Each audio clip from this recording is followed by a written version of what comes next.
ये जरूरी है कि आप सही समय के अनुसार भक्ति करें, फिर उसके नजारे ना मिले तो कहें कि हमारे धर्म झूठे। धर्म नहीं कहते कि पैसा देने से भगवान दिख जाएंगे। धर्म नहीं कहते कि कपड़ा चढ़ाने से भगवान दिखेंगे। धर्म नहीं कहते कि धूप में तड़फने से, पाखंडवाद करने से भगवान दिखेंगे। सवाल ही पैदा नहीं होता।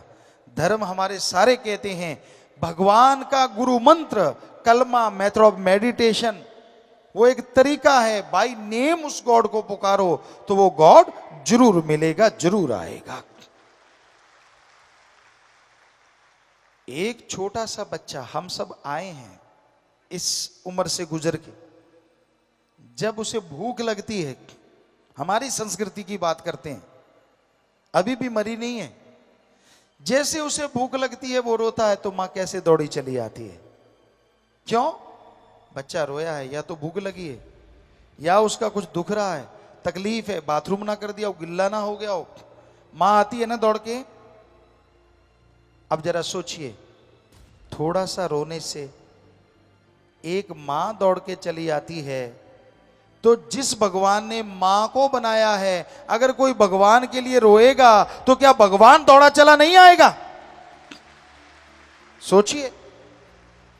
पर उसके लिए तो कोई रोता ही नहीं।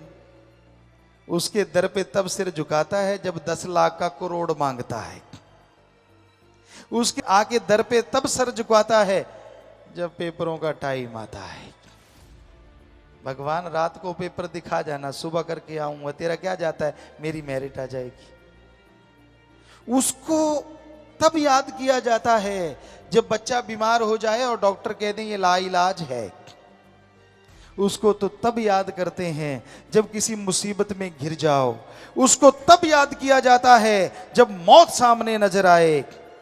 काश सुख के दिनों में उसे याद करो तो दुख कभी आए ना। दुख में सुमरन सब करें, अरे सुख में करे ना कोई, और जो सुख में सुमरन करें तो दुख काहे को होए। और ये 100% सच है। आपका जाता क्या है? आधुनिक युग में आप प्रवेश कर चुके हैं, बड़े आधुनिक हैं आप, मानी बात। क्या आपने खाने की जगह कुछ सोना खाने लगे हो, रोटी छोड़ दी हो? क्या पता नए युग में आप डायमंड खा के गुजारा कर रहे हो। ऐसा है कोई? नहीं। वही गेहूं की रोटी, वही सब्जियां, वही पनीर, वही दूध, सब कुछ वैसे का वैसा। ठीक है, आधुनिक युग है, लेकिन आवश्यक चीजें तो वैसी ही हैं। आप वही चीजें लेते हैं, वही चीजें खाते हैं, वैसा कपड़ा पहनते हैं।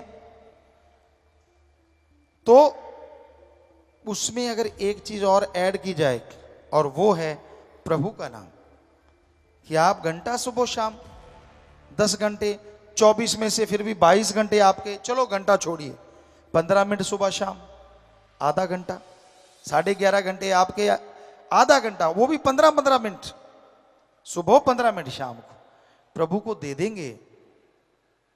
करके तो देख लो। फकीर झूठ क्यों बोलेंगे? या तो हम कहें 15 मिनट तो लगाना, पहले 100 रुपया हमें दे के जाना, फिर तो आपको लगे यार गुरुजी पैसा लेने के लिए कह रहे हैं। हम तो नहीं कह रहे ऐसा, यहां तो कोई चढ़ावा नहीं चढ़ता, क्योंकि जब भगवान नहीं लेता तो फकीर क्यों ले? हमारे भी हाथ पांव हैं, फकीर के भी। आप खेतीबाड़ी करते हैं तो हम भी खेतीबाड़ी के साइंटिस्ट हैं। एक ही एकड़ में 13 अलग अलग तरह की सब्जियां पैदा की भगवान की कृपा से।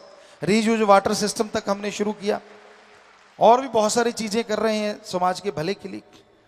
तो कर्मयोगी बनना जरूरी है। तो मेहनत करके खाते हैं, मेहनत करके खाओ, लेकिन 15 मिनट सुबह शाम अगर प्रभु को दे दोगे तो यकीन मानो कुछ महीनों में ही आपके घर के हालात, आपके शरीर के हालात, दोनों जहान के हालात बदल जाएंगे। दिलो दिमाग में शांति आएगी, आत्म बल बढ़ जाएगा। आप में से आलिम फाजिल होंगे, बहुत पढ़े लिखे विद्वान, बताएंगे वो, और वो जानते हैं अगर आत्म बल बुलंदियों पे हो, हारी बाजी जीती जा सकती है। मौत जैसे भयानक कर्म से निकला जा सकता है। डॉक्टर साहब बैठे होंगे यहां बहुत बड़े बड़े, उनसे पूछ के देख लो, एक मरीज कह दे मैं तो मरूंगा, उसे आप 100% असर करने वाली दवाई का भी इंजेक्शन लगाओगे 10% काम करेगी। उसी मरीज के अंदर आत्मबल आ जाए कि मैं मरूंगा नहीं, चाहे कोई भी बीमारी है, तो 10% काम करने वाली दवा 100% काम कर जाएगी। बड़े से बड़े साइंटिस्ट से आप पूछ सकते हैं। पर यह आत्मबल प्रभु के नाम से ही बुलंदियों पे जाता है, और नाम जीभा से लेना है। काम धंधा करते रहो। पंजाबी च कहावत है, हथ कारवल ते ध्यान रब यारवल, कि हाथों पैरों से कार्य करते रहो और जीभा से ख्यालों से मालिक का नाम लेते रहो। तो कर्म योगी के कर्म जोगी और ज्ञान योगी के ज्ञान जोगी।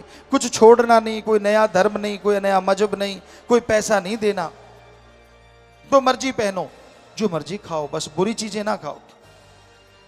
ईश्वर को क्या लेना देना इन चीजों से। तो प्यारी साथ संगत जियो,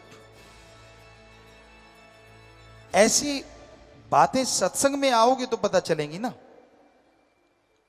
दुनिया में आपको लड़ाने वाले मिल जाएंगे। आपका अच्छा घर है, बाल बच्चे अच्छे हैं, परिवार अच्छा है, आपको क्या लगता है लोग खुश हैं? कोई कोई खुश होगा जिसके अंदर इंसानियत है। ज्यादा तो ये सोच रहे हैं कब आपकी जड़ों में दाती घुसाएं, जड़ें काट दें, आपके बच्चों को गलत शिक्षा। आज लोग दुखी हैं अपने कर्मों से, पर ऐसे भी दुखी देखे हमने जो दूसरों से दुखी हैं। वो कौन है? दूसरों का सुख देख के जो दुखी रहते हैं, बहुत बड़ा तबका आज दुनिया में उन लोगों का भी है कि मेरे पास स्कूटर था, इसके पास साइकिल, इसके पास कार क्यों हो गई। जब भी कार देखते हैं जल उठते हैं अंदर ही अंदर, दुखी होते रहते हैं, परेशान होते रहते हैं। ऐसे भी लोग हैं। खुद को पावर मिल गई, दूसरा खड़ा हो, ये उनको गवारा नहीं। ये गांव से शुरू होता है और ऊपर तक जाता है। गांव में यार दोस्त हथकंडे अपनाते हैं और ऊपर वाले एजेंसियां या बहुत तरह की चीजें चलाते हैं। ये हमने महसूस किया है और कर रहे हैं कि नहीं, कोई उठना नहीं चाहिए। अगर उठने नहीं देना तो बुराइयों को मत उठने दो, गलत चीजों को मत उठने दो। नेकी भलाई प्रभु का नाम अगर उठ रहा है, अरे वो तो सबका भला करेगा, आपकी पीढ़ियों का भला करेगा, उसको मत रोको। तो सत्संग में सच की बात समझाई जाती है, सत्संग में राम नाम से जोड़ा जाता है, इंसानियत का पाठ पढ़ाया जाता है।